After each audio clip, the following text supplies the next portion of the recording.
আল্লাহ পাক বলেন ফা ইন্না মাআল উসরি ইসরা, ইন্না মাআল উসরি ইসরা।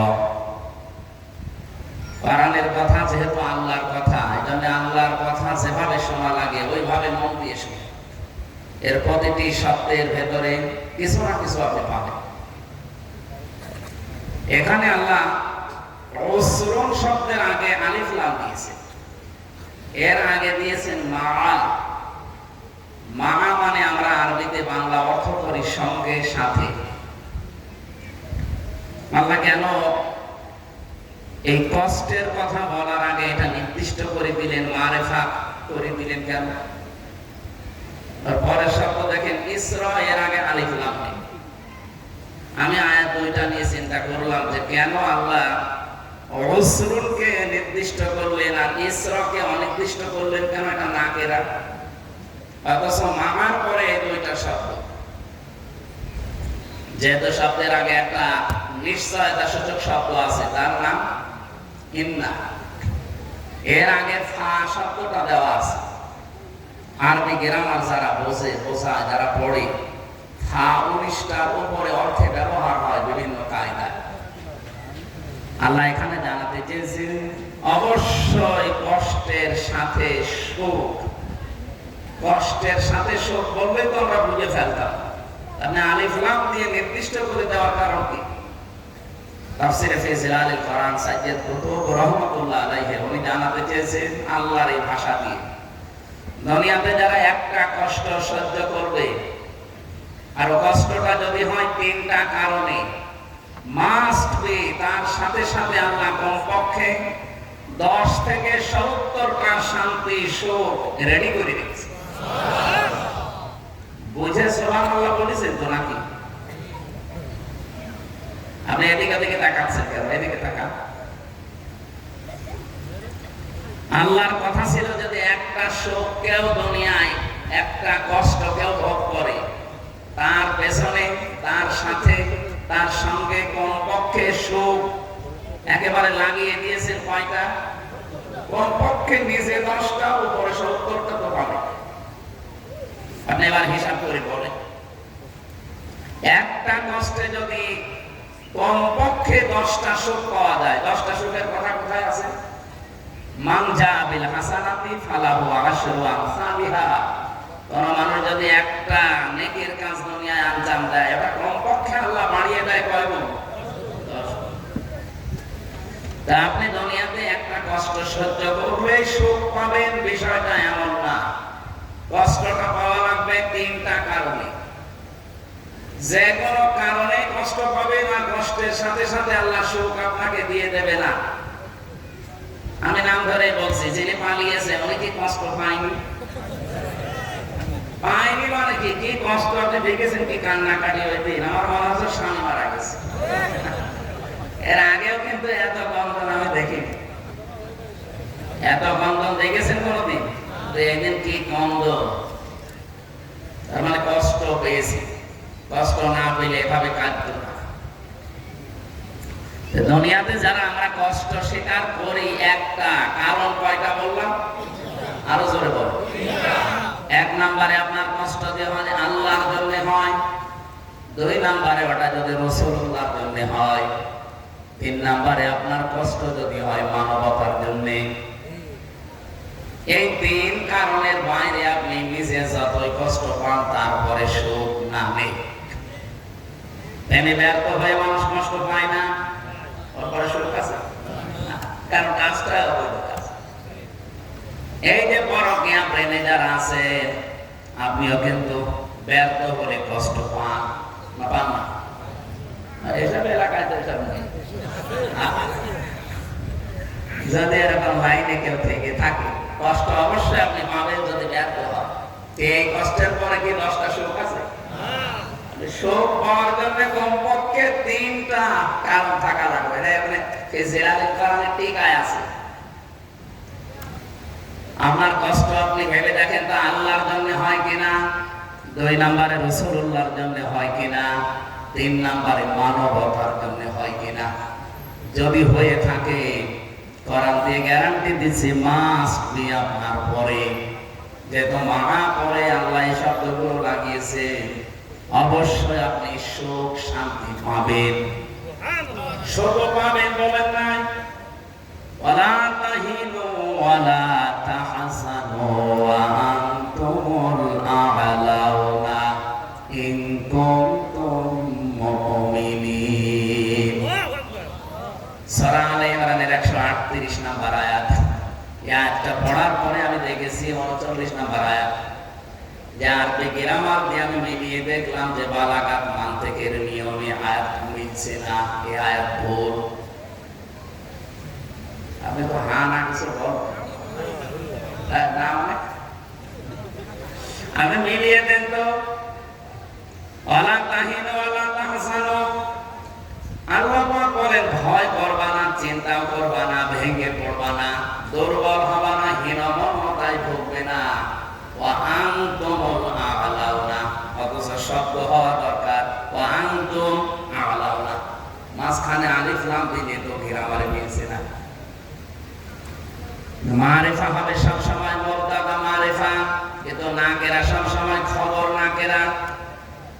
এখানে আমার আল্লাহ খবরকেও আলিফ লাম দিয়ে মারিফা করে দিয়েছেন। খবর যদি কোন সময় মারিফা হয় বালাগাত মান থেকে, তাহলে ইফিদুল হাসরা, হাসরের ফায়দা দেবে, বাংলা অর্থ দাঁড়াবে হবে। শেষে আপনি হসাই না লাগালে অর্থ মিলাতে পারবেন না। আল্লাহ জানাতে চেয়েছেন ভয় নেই, চিন্তা নেই, ভেঙে পড়বা না, বিজয়ী তোমরা হবে। হবে না হবে? ইন কুনতুম মুমিনিন, শর্ত একটা লাগিয়ে দিলাম, যদি মুমিন হতে পারো। এইটাই আসল বিষয়। এটা যদি সত্যি হওয়া যায়, মুমিনের দুনিয়া আখিরাত দুইটাই বিজয়ী হবে না হবে? এটা না আমাদের ভেঙে পড়া, হীনমন্যতায় ভোগা, ছোট হওয়া, ভয় পাওয়ার কোনো কারণ নেই। বিজয় আমরা মরে গেলেও বিজয়, বেঁচে থাকলেও বিজয়। যেহেতু ফাইন্না মাআল উসরি ইসরার আগে আলিফ লাম আল্লাহ দেয়নি, এটা যেমন সহজে বুঝলেন যে একটা কষ্ট যদি কেউ এই তিনটা কারণে সহ্য করে, তার সাথে সাথে আল্লাহ কমপক্ষে 10টা শান্তি সুখ রেডি করে রেখেছে। আয়াতটা আল্লাহ কিন্তু রিপিট করেছেন, এর পরবর্তী যে শব্দ দেখে, এটা যেভাবে সহজে বুঝে ফেলেছেন, পরেরটা আপনাকে বোঝা লাগবে। কারণ মানুষ যদি দুনিয়াতে একটা শান্তি ভোগ করে, সুখ পায়, আর ওই শান্তি সুখ যদি হয় অবৈধ, এবারও কিন্তু মামাল উসরি ইসরা আছে, এর আগে আবার ইন্না আছে, এবার আর ফা নেই। আল্লাহ গ্যারান্টি দিচ্ছেন, একটা কষ্টে যদি 10টা সুখ পাওয়া যায়, একটা সুখ যদি কেউ ভোগ করে অবৈধ ভাবে, কমপক্ষে তারে 10টা থেকে 70টা দুঃখ, কষ্ট, অপমান, অকল্যাণ একটার পর একটা তার সাথে আমি লাগিয়েই রাখবো। আপনি একটু নিজের মন থেকে বলুন তো, অবৈধ সুখ, অবৈধ শান্তি দুনিয়ায় যারা আজ পায়, এই 15.5 বছরে যারা দায়িত্বে ছিল, আপনি নিজের মন থেকে বলবেন এরা কি বৈধ ভাবে ছিল না অবৈধ? যে অবৈধ ভাবে থাকার কারণে সুখ পায়নি, পাইছে মানে কি সুখে ছিল দেখেছেন? যে বাবা শাহজালাল সব হালাল করে নিয়েছিল, এমনকি টয়লেট পর্যন্ত তাদের দখলে ছিল।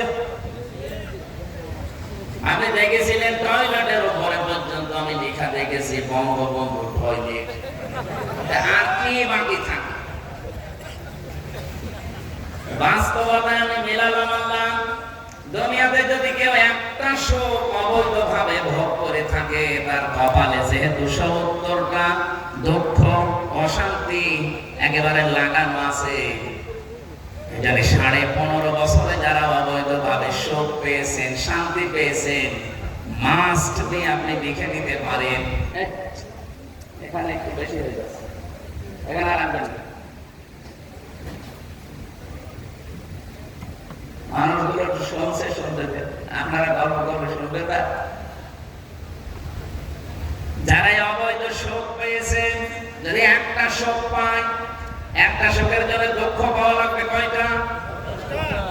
আর উপরে গেলে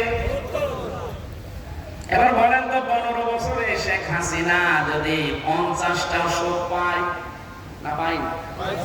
পাইছে মানে কি? আপনাকে নাম ধরে ধরে বলা লাগবে যে ওই দিন সুখ পেয়েছে। এই দেশে যেই দিন ইসলামের কোন ক্ষতি হয়, ইসলাম পন্থীদের কোন সমস্যা দেখা দেয়, ওই দিন উনি সুখ পেয়েছে, আনন্দ করেছে। এখন ওই সুখটা কি বৈধ ছিল না অবৈধ? আর এক একটা অবৈধ সুখ ভোগ করলে 70টা জনে যদি অশান্তি পাওয়া লাগে, 15 বছরে যদি 50টা সুখ ভোগ করে থাকে, এখন দুঃখ কষ্ট অপমান অপদস্থ অকল্যাণ তারে ভোগ করা লাগবে কোন পক্ষে? 3500 70টা করে আপনি 50 কে কম দেন তো 3500, 3500 কষ্ট পাওয়া লাগবে দুনিয়ায়, তারপরে আপনি শর্ট করে ঢুকে পড়বেন। এখনই যদি বলে আমি শর্ট করে চলে আসবো, তাহলে কোরআনের আয়াত আপনি কি করবেন? একটা অবৈধ সুখে অশান্তি কয়টা? আমি এগুলো বানাচ্ছি না। এই জন্য যারা আশায় আছেন এগুলো ভাবি পায়, যতই আশা করেন না কেন এগুলো ভাবি। কোরআনের আয়াত একেবারে শিরোধার্য, জীবনও মিথ্যা হবে না। যারা অবৈধ সুখ ভোগ করেছেন, একটা 70টা কষ্ট আপনাকে আল্লাহ দেবে দেবে না, শস্যে হর্ষাই আছে।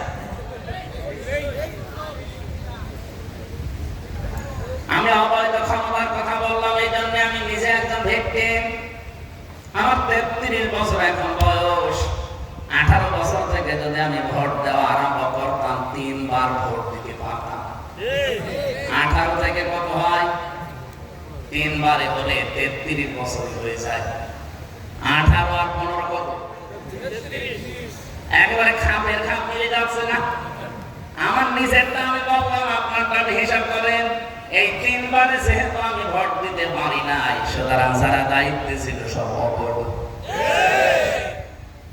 এই অবৈধ সুখ ভোগ করে যদি এই দুঃখ এখন ভোগ করা লাগে, দেখেন তো যে বিশ্ববিখ্যাত একজন মুফতি সাহেব এখন পচা ডিম খাচ্ছে, মমতা সাহা।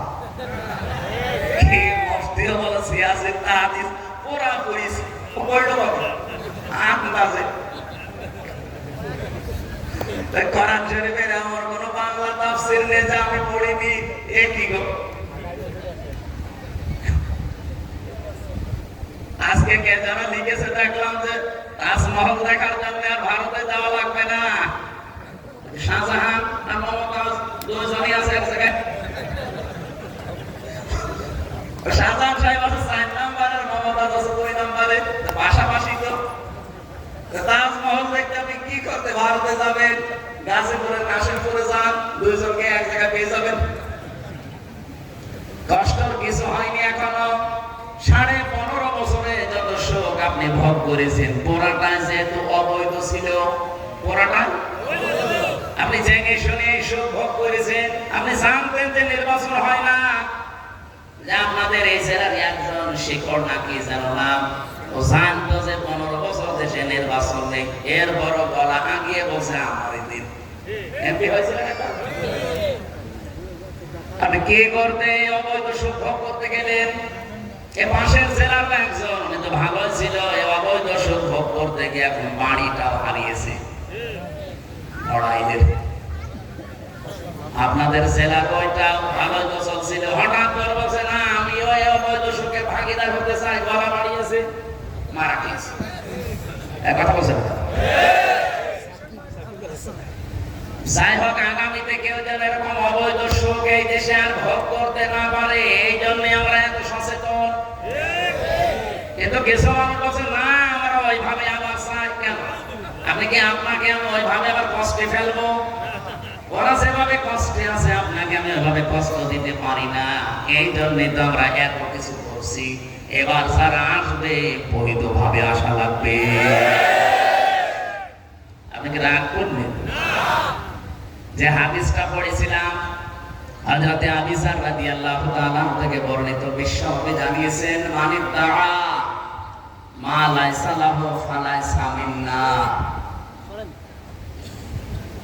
কোন ব্যক্তি যদি এমন জিনিসের দাবি করে যে জিনিস তার না, এইদিকে তাকান, কোন ব্যক্তি যদি এমন জিনিসের দাবি করে যে জিনিস তার না, জোর করে ওটা নিজের দখলে রাখে, যতদিন পর্যন্ত ওটা দখল করে রাখবে, প্রথম শব্দ ফালাইসা মিন্না, আমি যে 19টা অর্থ বলেছিলাম ফা, এর একটা অর্থে আছে 13 নম্বর কায়দা, এটা বালাগাত নাম থেকে পাবে।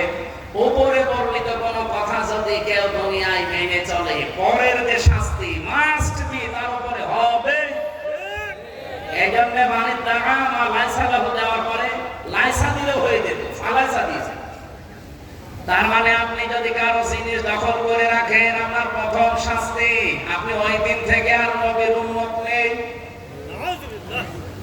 খালি একজন বলবো, আপনি টের পাচ্ছেন আমি কি বললাম? কোন ব্যক্তি যদি এমন জিনিসের দাবি করে যে জিনিস তার না, তার প্রথম শাস্তি এইটা, ওই দিন থেকে আমি নবীর উম্মত আর সে রইল না, আমার দল থেকে বের হয়ে গেল। 2 নম্বরটা আরো কঠিন, ওয়ালিয়াতা বাওয়া মাকাদাহু মিনান নার, সে যেন জাহান্নামে নিজের একটা স্থান তৈরি করে নিল। এই 2টার পরেরটা নাই বাদ দিলাম। এখন প্রথমটা বলেন তো, আগস্টের 5 তারিখের পরে বাংলাদেশে বহু মানুষ যে জিনিস তার না, সে কিন্তু দখল করে নিজের আয়ত্তে নিয়ে নিয়েছে। এ জেলায় মনে হয় শুরু হয়, এখনো চলছে। গতকালকেও বাগেরহাটে একজন নাকি ছেলের আকিকা দেবে ছাগল নিয়ে বাজারে কিনে বাড়ি আসতেছে। কিছু লোক বলেছে সাদাদের না যে আকিকা পাবো, ছাগলকে আপনার আকিকা দেবে, আপনি ওই জায়গায় সাদার ভাগ বসান। তাহলে হাদিসের কথা ছিল সেই জিনিস যার না, ওইটা যদি সে নিজের দখলে নিয়ে নেয়, নবীর উম্মত আর থাকে না। এই দেশে বহু মানুষ অলরেডি নবীর উম্মত থেকে খারিজ হয়ে গেছে।